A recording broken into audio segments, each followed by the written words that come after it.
इस क्लास में जो DGA-FMS ग्रुप सी की जो सिविलियन पोस्ट की एग्ज़ाम चल रही है, उसकी 5 जून की शिफ्ट फर्स्ट में जितने भी क्वेश्चन पूछे गए थे और उससे रिलेटेड जितने भी एक्स्ट्रा फैक्ट होंगे उनके बारे में डिस्कशन करेंगे। पहला क्वेश्चन जो पूछा गया था, भारत का सबसे पुराना कोयला उत्पादन क्षेत्र कौन सा है? तो इसका आंसर हो जाएगा रानीगंज कोयला क्षेत्र। इससे रिलेटेड कुछ इम्पोर्टेंट फैक्ट्स हैं, उनके बारे में डिस्कशन करते हैं। भारत जो है विश्व में कोयले का दूसरा सबसे बड़ा उत्पादक देश है। भारत में पाए जाने वाले कोयले के मुख्य प्रकार कार्बन की मात्रा के आधार पर मतलब डिसाइड किए जाते हैं। जो एंथ्रेसाइट है, यह कोयले की सबसे अच्छी किस्म मानी जाती है, बिकॉज इसमें 85% से अधिक कोयला होता है, जो इसे सबसे कठोर और चमकदार बनाता है। यह कम धुआं और उच्च ताप देता है। भारत में यह बहुत कम मात्रा में पाया जाता है। मुख्य रूप से यह जम्मू और कश्मीर के कारगिल ज़िले में मतलब पाया जाता है। सेकंड है बिटुमिनस। यह भारत में सबसे अधिक पाया जाने वाला कोयला है, जो कुल भंडार का लगभग 98% है। इसमें जो कार्बन की मात्रा होती है 70 से 85% के बीच में होती है। इसे मुलायम कोयला भी कहा जाता है और इसका उपयोग बिजली उत्पादन, इस्पात उत्पादन और अन्य जो इंडस्ट्रियल कार्य होते हैं उनमें इसका इस्तेमाल किया जाता है।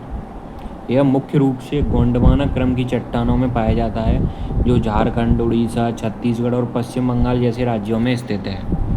नंबर 3 पे आता है। टोटल 4 टाइप के हैं ना कोयले, तो बिटुमिनस हो, एंथ्रेसाइट हो गया, बिटुमिनस हो गया, वाया लिग्नाइट। यह निम्न श्रेणी का कोयला होता है, जिसे भूरा कोयला भी कहते हैं। इसमें जो कार्बन की मात्रा होती है 65 से 70% के बीच में होती है। इसमें जल वाष्प की मात्रा अधिक होती है और यह जलने पर अधिक धुआं देता है। भारत में यह मुख्य रूप से तमिलनाडु के जो नवेली और राजस्थान के पलना में पाया जाता है। पीट जो कि सबसे खराब कोयला होता है, यह कोयले के निर्माण की प्रारंभिक अवस्था है और सबसे निम्न श्रेणी का कोयला होता है। इसमें कार्बन की मात्रा जो होती है 50 से 60% होती है। इसे जलाने पर बहुत अधिक राख और धुआं निकलता है। भारत में प्रमुख कोयला उत्पादन राज्य के बारे में बात करें तो झारखंड में सबसे बड़ा भंडार है और कोकिंग कोल का प्रमुख स्रोत है। उड़ीसा जो है प्रमुख थर्मल कोयला खदान है। फिर तीसरे नंबर पे छत्तीसगढ़, पश्चिम बंगाल, मध्य प्रदेश, तेलंगाना, इस मतलब इन राज्यों में ज़्यादा कोयला पाया जाता है। हमारे संविधान में कुल कितनी भाषाएं? टोटल 22 भाषाएं, लेकिन जब मूल संविधान था उसमें 14 भाषा नहीं भाषाएँ थीं, जो कि 8वें शेड्यूल में है। टोटल कितने शेड्यूल हैं? 12 शेड्यूल हैं, जो टीयर्स ऑफ ओल्ड PM से याद रख सकते हैं उन्हें। 8 शेड्यूल हैं। अब जो 8 भाषाएं जोड़ी गई थी, पहले 14 थी, 8 जोड़ के अब 22 हो गई हैं करंट में। तो कैसे कैसे जोड़ी गई? 21वां संविधान संशोधन, 71वां संविधान संशोधन और 92वां संविधान संशोधन। 21 और 71 को जोड़ोगे तो 92 आता है। 21 में सिंधी, 71 में नेपाली, मणिपुरी और कोंकणी, 92 में बोडो, डोगरी, मैथिली और संताली को जोड़ा गया था। नेक्स्ट है, झारखंड में कौन सा कोयला उत्पादन क्षेत्र है? झरिया कोयला क्षेत्र है। नेक्स्ट क्वेश्चन पूछा गया था, जो राष्ट्रपति आपातकाल कौन से आर्टिकल में है? 352। इससे रिलेटेड कुछ इंपॉर्टेंट जो फैक्ट्स हैं उनके बारे में, जैसे राष्ट्रीय आपातकाल अभी तक 3 बार लगा है। 1962 में भारत चीन युद्ध के दौरान, जो 26 अक्टूबर 1962 से 10 जनवरी 1968 तक था। सेकेंड बार जो लगा था 1971 में लगा था, भारत पाकिस्तान युद्ध के दौरान। और 1975 में आंतरिक अशांति के कारण लगा था। तो अभी तक जो आपका राष्ट्रीय आपातकाल है वो 3 बार लगा है।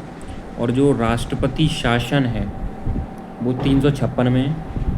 कुल 134 बार राष्ट्रपति शासन लगाया जा चुका है। पहली बार जो लगाया गया था वो 1951 में पंजाब में, जबकि सबसे ज़्यादा बार मणिपुर और उत्तर प्रदेश में 11 बार लगाया जा चुका है। और जो 360 है उसमें वित्तीय आपातकाल आता है। यह देश में अभी तक एक भी बार नहीं लगा है।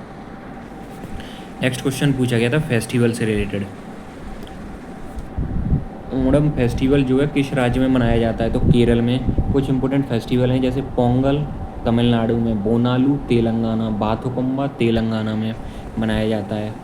उगादि भी तेलंगाना में, गणगौर राजस्थान, लोसर सिक्किम में, शागाडावा जो है सिक्किम में, थाईपुसम तमिलनाडु, बिहू असम, बैसाखी पंजाब में, लोहड़ी पंजाब में, चापचार कूट मिजोरम में, हॉर्नबिल फेस्टिवल जो है नागालैंड में। महोत्सव महोत्सव नागालैंड, ओणम केरल में, बांग्ला जो है मेघालय में, नोंगक्रेम जो है मेघालय में, सरहुल झारखंड, कर्मा झारखंड। ये कुछ इम्पोर्टेंट फेस्टिवल थे जो आपको याद रखने हैं। सबसे पुराना तेल क्षेत्र भारत का कौन सा है? तो डिगबोई असम, जो कि स्थापना 1889 में हुई थी इसकी। म्यांमार से कौन सा राज्य सीमा मतलब लगाते हैं? तो अरुणाचल प्रदेश। म्यांमार अगर तुम बनाओगे तो नॉर्थ ईस्ट में, जैसे अरुणाचल प्रदेश, फिर नागालैंड, मतलब म्यांमार मान लो अगर इधर है ये, तो यहाँ अरुणाचल प्रदेश, फिर नागालैंड, फिर मणिपुर और मिजोरम, ये 4 राज्य सीमा बनाते हैं। और जो भारत से टोटल कितने राज्य सीमा बनाते हैं और उनकी सबसे ज़्यादा कौन लगाता है, उसका क्रम है बचपन में MBA से याद रखना। बांग्लादेश की सीमा सबसे ज़्यादा है भारत के साथ, 4096 किलोमीटर, जो कि आपको याद रखनी है। और सबसे कम किसकी है? अफगानिस्तान की, 106 किलोमीटर, ये भी आपको याद रखनी है। और जो क्रम है, सबसे ज़्यादा बांग्लादेश के साथ, फिर चाइना, फिर पाकिस्तान, ऐसे बचपन में BA4 Bangladesh, CH4 China, P4 Pakistan, N4 Nepal.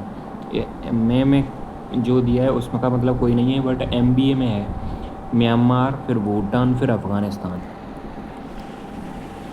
Next question है, जो बर्मा इंडिया से कब अलग हुआ था? 1 अप्रैल 1937 को। जो म्यांमार है उसका पुराना नाम है बर्मा। नेक्स्ट क्वेश्चन पूछा गया था, LBW का संबंध किस खेल से है? तो क्रिकेट इसका आंसर हो जाएगा। नेक्स्ट क्वेश्चन था, कांग्रेस की जो दूसरी महिला अध्यक्ष हैं वो कौन थी? सरोजिनी नायडू थी 1925 में कानपुर अधिवेशन में, जबकि जो पहली अध्यक्ष थी वो थी आपकी एनी बेसेंट 1917 में।